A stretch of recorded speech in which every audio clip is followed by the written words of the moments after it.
And I stood upon the sand of the sea, and saw a beast rise up out of the sea, having 7 heads and 10 horns, and upon his horns 10 crowns, and upon his heads the name of blasphemy.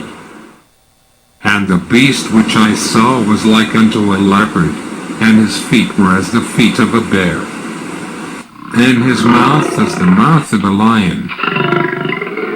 And the dragon gave him his power, and his seat, and great authority.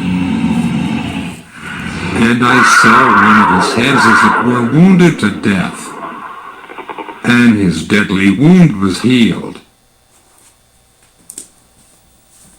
And all the world wondered after the beast. And they worshipped the dragon which gave power unto the beast. And they worshipped the beast, saying, Who is like unto the beast? Who is able to make war with him? And there was given unto him a mouth speaking great things, and blasphemies. And power was given unto him to continue 42 months. And he opened his mouth in blasphemy against God, to blaspheme his name, and his tabernacle, and them that dwell in heaven. And it was given unto him to make war with the saints, and to overcome them.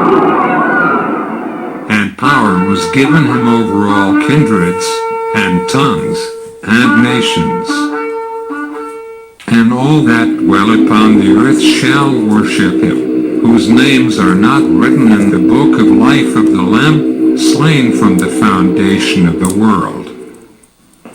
If any man have an ear, let him hear. He that leadeth into captivity shall go into captivity. He that killeth with the sword must be killed with the sword. Here is the patience and the faith of the saints. And I beheld another beast coming up out of the earth. And he had 2 horns like a lamb, and he spake as a dragon.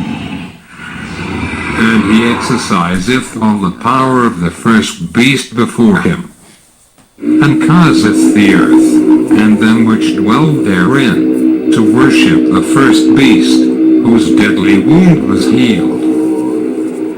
And he doeth great wonders, so that he maketh fire come down from heaven on the earth in the sight of men, and deceiveth them that dwell on the earth by the means of those miracles which he had power to do in the sight of the beast, saying to them that dwell on the earth, that they should make an image to the beast, which had a wound by a sword, and did live. And he had power to give life unto the image of the beast, that the image of the beast should both speak, and cause that as many as would not worship the image of the beast should be killed.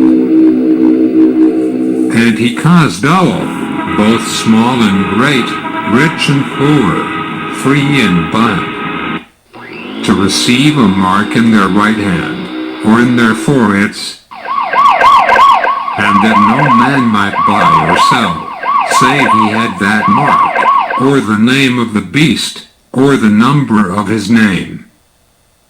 Here is wisdom. Let him that hath understanding count the number of the beast, for it is the number of a man, and his number is 666.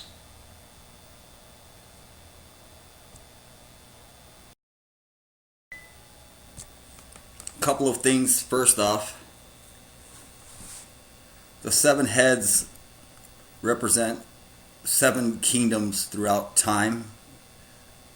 They're like the devil's kingdoms. In other words, the 10 horns represent the 10 kings that rule with the beast on the last kingdom.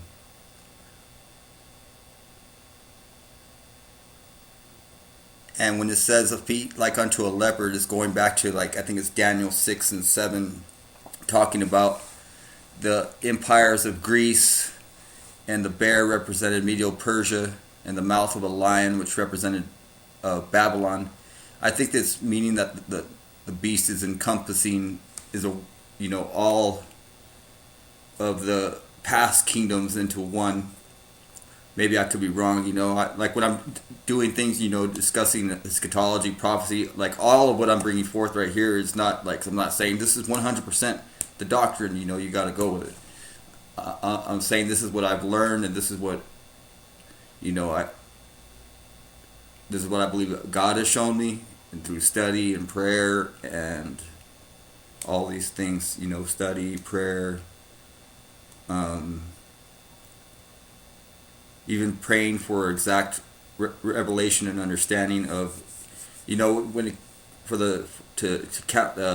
figure out what the mark of the beast was. I prayed about it, and then I think I figured maybe 3 months later, I started getting it. And I saw one of his heads, as it were, wounded to death, and his deadly wound was healed. So the heads represent kingdoms throughout the ages. So the doctrine that people teach that the Antichrist, gets killed and then rises from the dead, like as an imitation resurrection. I don't believe that's what the Bible is saying here. I think it's what it's saying is it's a revival of a kingdom that used to exist in the past, and its leader, in other words, the beast, represents the leader and the kingdom, and that this kingdom is revived, in other words. And it's possible, I don't know how it would fit, but it's possible that the kingdom could be Israel itself. The deadly head wound was when it was destroyed by the Romans in 70 AD. So, if it all fits together perfectly, not sure.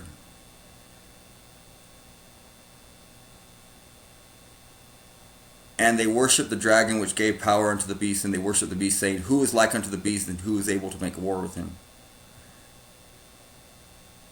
And it was given power for him to continue 40 and 2 months. So this dispensationalist teaching that there's a 7-year tribulation, and this all comes from this dispensationalism, and they make up a future 70 week of Daniel, and there is no 7-year. It says here that the beast kingdom lasts 42 months. That's 3.5 years. 3.5 years, and that's it.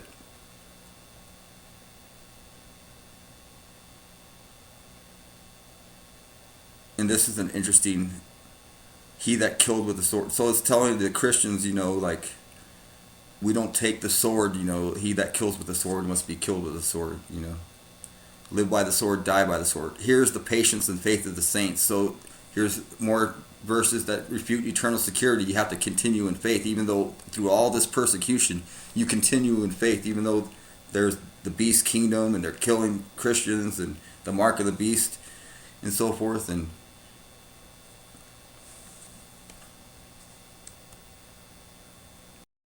my name is Patrick Heron, and tonight I want to do an in-depth study of the second chapter of 2 Thessalonians, verses 1 to 8.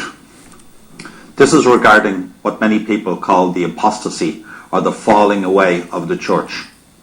But I contend there is no apostasy or no falling away. Well, that's because you're a false teacher. He's teaching dispensationalism type doctrines and the pre-trib rapture and all that. I'm not sure if he has a book. It's called The Nephilim and the Pyramid of the Apocalypse.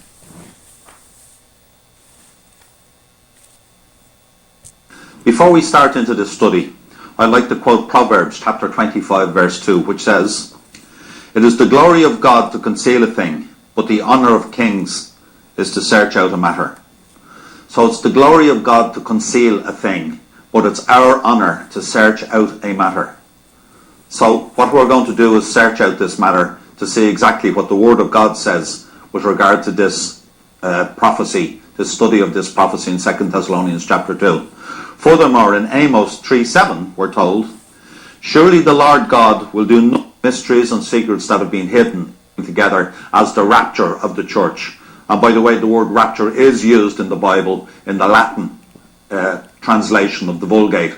It's the word rapturo, from which we get the word. What's interesting is that, so there, the Bible speaks in 2 Thessalonians 2 that we know that the day of the Lord is not coming until the man of sin is revealed.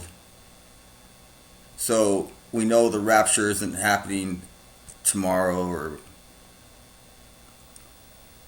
that day shall not come except there come a falling away first, and I take that to mean is people who were people who are saved that forsake the faith, or it could be also seen as like a general like less and less people following the faith and more atheism and false religion in the world, and that's doesn't really make sense to me. I think it means more people that were saved, and a bunch of people are saying they're Christians, all of them, like not all of them, but a bunch of people starting to lose their faith, which is horrible. And that the man of sin be revealed, the son of perdition, who opposeth and exalteth himself above all that is called God or that is worshipped, so that he as God, notice how this is his facetious language, so as God sitteth in the temple of God. I believe this to be more facetious language. So it's not really the temple of God. It's like a fake temple of God, a fake, fake guy in there, saying he's God, because there is no need for a temple in the new covenant, because those things have been done away with, and that's why God, allowed the temple to be. It's all part of God's plan, the destruction of the temple, the ripping of the curtain in the temple was ripped when Jesus Christ said it is finished. And so, in this weird kind of way, it's like this dome of the rock here is where they're going to put the temple, and they have to somehow, the Zionists have to somehow like destroy this dome of the rock, or like make it look like an accident. In other words, it has to be, I believe that they're going to build a temple on this same site, or there's people that say the temple can really be built, and then I don't see how that fits. It seems to me that this thing here is kind of a blocking, in an ironic way, the third temple from being built. And so the Bible is explaining that there is a third temple going to be built, but it's not saying, oh, the Christians, this is good, because the Jews want to build the temple, and there's a rejection of Christ because they don't believe Jesus Christ was the Messiah. So they want to have they want to have what they had back in the time of like King Solomon and King David. That kind of restoration, like in their mind of Israel, like in all its former glory with the temple, and then they believe their Messiah will come, which is the Antichrist. And so this isn't good for the Christians. So Christians are led to believe, oh yeah, that's going to be a great, and they may introduce the third temple as like an interfaith type temple. Oh, and this is an interfaith temple. I'm not 100% sure, but the Catholics can come, the Muslims, and everyone can come here, and so forth.